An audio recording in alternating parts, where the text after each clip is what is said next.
Hey, good morning. Welcome back to our shop just outside Kennesaw here in North Georgia. And welcome to part 3 of the multi-part series on restoring this vintage Singer sewing machine from 1927. Well, yesterday we did all the veneer repairs we could find. We've got 33 clamps that we got to get taken off to see how we did. So let's get to it.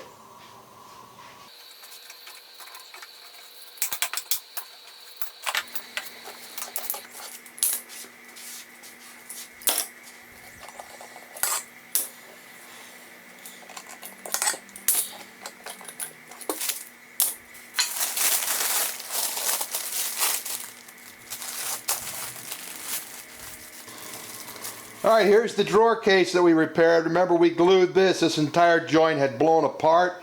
Everything in it is nice and tight. We've got the rabbet for the drawer slide is back where it belongs. That's all back together, and we've just got that missing wood repair to do. Remember, we put some epoxy on one of these and it's all nice and tight. So that's done. That came out great. Looking at the inside of the lid, this was loose veneer, that's down flat. That was loose veneer, that's down flat. This was a large veneer bubble that I repaired off camera, that's down flat. And here's the gigantic, what was the gigantic veneer bubble that we repaired on camera, and that's nice and flat. Now we can get that sanded off. And the other thing I did was sand off the Timbermate that I showed you, and that's how that worked out. So this is all ready to go. Here's the edge of the flip-up lid. All the veneer is down tight. We've got some glue to clean up. We had loose veneer all the way down to here, and that's all buttoned up. And all this, this glue squeeze out's got to be cleaned up. And we had a similar issue here with the lid. Remember, we had, or the main desktop, we had loose side trim pieces. We had all sorts of loose veneer, and we had a side trim piece that was just about ready to fall off, and that's back on. Well, I'm real happy the way these repairs came out. The next step is really just to clean them up and sand them, and then the next step that we're going to take in this restoration process is to prepare the pieces for the major re-veneering, and that'll be the next step when we return.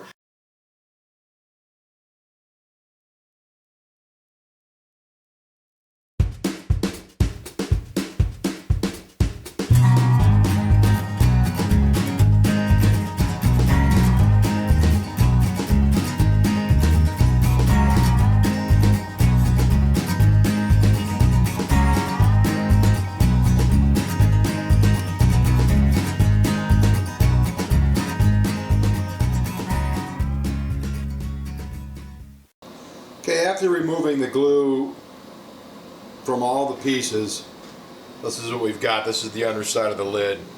Now, full disclosure, and expect this, when you are working on a piece that is this old, that has this much veneer, this many veneer issues on it, you will find veneer issues as you move forward. Don't feel like you've screwed up.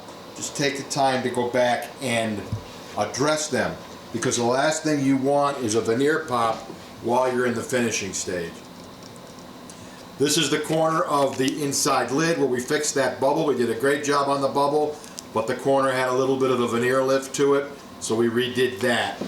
And right here on this lid, while I was sanding, I caught the top piece of the veneer and it popped up, so I've got that re-glued back down. The bottom line is on all of this is just to do a good job. Don't worry about a schedule. Don't worry about, oh my goodness, I missed a piece of veneer. It's going to happen. Just when you find it, get it down, and before you start to finish, take the time to make sure everything's where it's supposed to be. And here's that gap that we have in the drawer case. What I'm using to fill it is just this epoxy putty. It's a 2-part mix. This one is by Mohawk, but you can buy them from other manufacturers. I'm sure they're all the same things. You mix them up so the color is consistent. This color is walnut, surprise, surprise.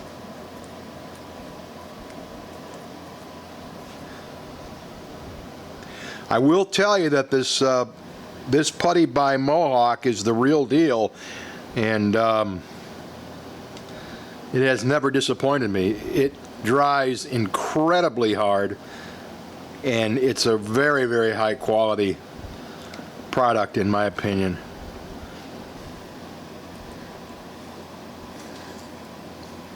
And you have about 5 minutes or thereabouts to play with this before it gets hard. And when it hardens up, it hardens up. Make no mistake about it. Now I have found if you wet your finger or whatever tool you're working with, it really helps the putty to shape and smooth out. So if you're using a razor blade, or in this case a putty knife, if you just wet it, it helps quite a bit.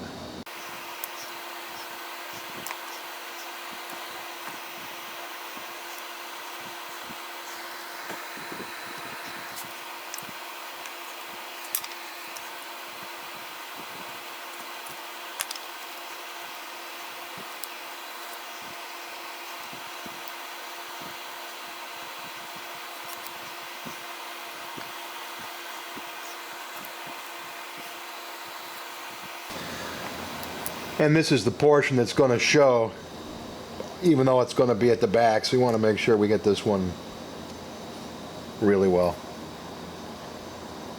Nice and smooth. There you go. Okay, we'll let this set up. We'll keep moving on.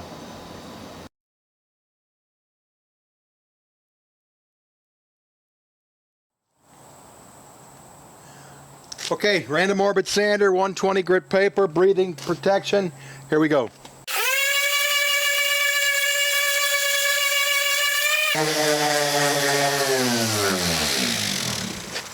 Okay, when you rub your hand on this, it's nice and smooth. You don't feel any bumps, any humps or huge high spots. And that's what we want. And I thought you might get a kick out of watching me sand that lid since it's been stained.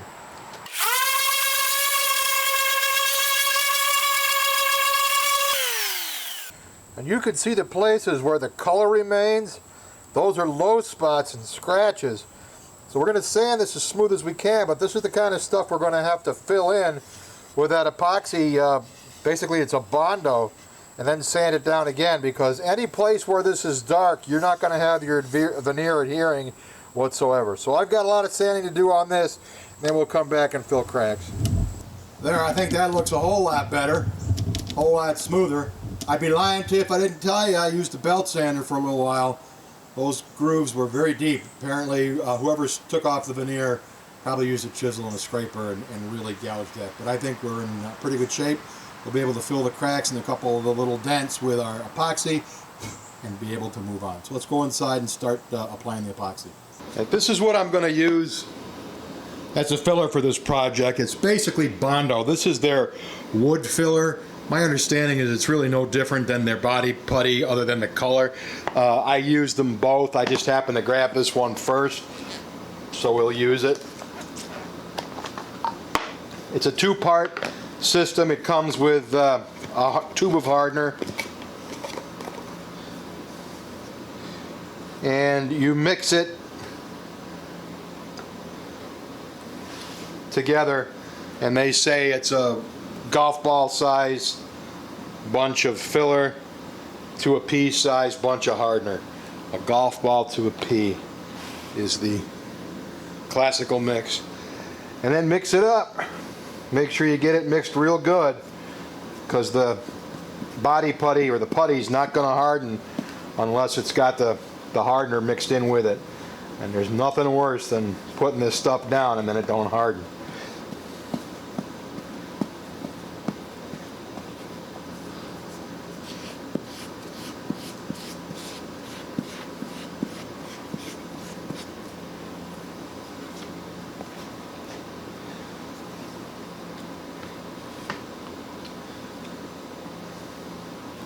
I've got just this plastic scraper here.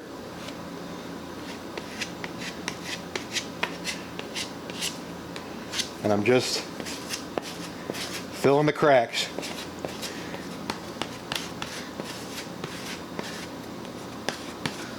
Forcing the filler down inside of them. And scraping it as close to level as I can, just to reduce the amount of sanding I have to do. So that's what I'll be doing for the next 10 minutes or so. I'll bring you back. Okay, the Bondo is applied. It needs about 15 minutes to dry before we can light sand or sand it off. You can see here's the leftover stuff. It's setting up right now. It gets hot and then it gets hard and you're done. But you can see we've got it all filled in. All these cracks, any of these voids have been taken care of. This onion multi-layer mixing board is just the cat's ass for this. It's also great for mixing colors on. I recommend it. We'll be back in 20 minutes. We'll sand some more. Here you go. All the cracks and the low spots have been filled with the body filler. It's been sanded as flat as we can get it. Should be ready for veneering tomorrow. The veneer arrived earlier today. I got one more thing I want to do today, and that's to fix this piece of damaged veneer on the underside of the main work surface. I'll bring in and explain to you what I'm going to be doing right now. Okay, we had some veneer damage here. So what I did off camera was using a square and a razor. I just cut off the broken veneer. The substrate veneer was also loose, so that was re-glued just as we did before. And then any spaces I filled in with a little bit of putty. So now we have a nice clean surface to work with. The next step is to take some tape and line it up on here and make a template to cut out our new piece of veneer. And I always mark the grain direction as such. Next, we applied the template to the veneer that we saved from the tabletop, and then using a pair of shears,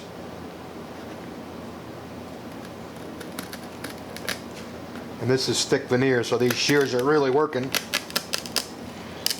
We're going to cut this out. I think I'm going to wind up using a razor blade here. And what I've done to get this veneer cut, because it's pretty thick and pretty tough, is just to clamp a straight edge right along that line we drew, and then using a razor I'm just drawing through over and over again till I get through.